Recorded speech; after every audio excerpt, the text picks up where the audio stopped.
Скъпи клиенти и партньори, показвам ви най-новата ни продуктова гама, ценоизчисляващи и етикетиращи везни от SmartTech Systems, разбира се, локализирани за българския пазар, сертифицирани. Това, което е най-интересното, скоро ще го пуснем в продажба, е етикетираща везна с AI, така че тя да разпознава какви продукти се слагат на нея, така че да може да се използва много бързо за селф-сервис, а и за каса.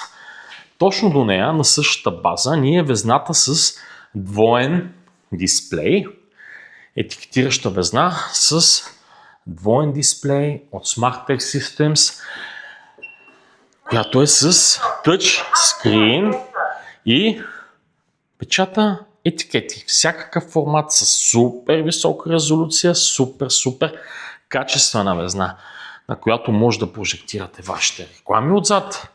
И съответно е с тъчскрин, така че да може да се работи бързо с нея, да се добавят снимки и прочие. Сега, тук имаме две платформени везни.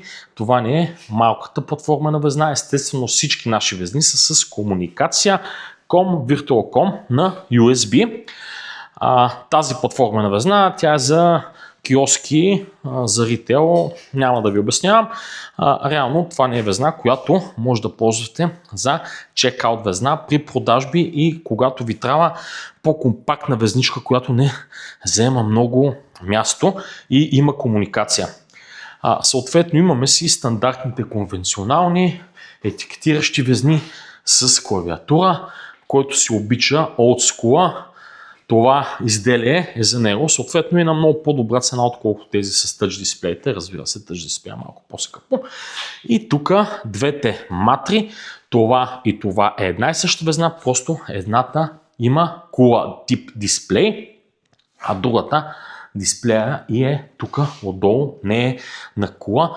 Тези ценоизчисляващи везни, одобрени модели за цяла Европа, са на брутално яки цени и са брутално готини и здрави. И както знаете, ето ме, знаете, че ние сме много големи пичове. За всички тези везни ви давам суров протокол за комуникация, така че да може да си ги управлявате и да си ги зареждате директно през вашите софтуери, а не да минавате през някакви third party, апита, апове, SDK-та, които да ви създават главоболия.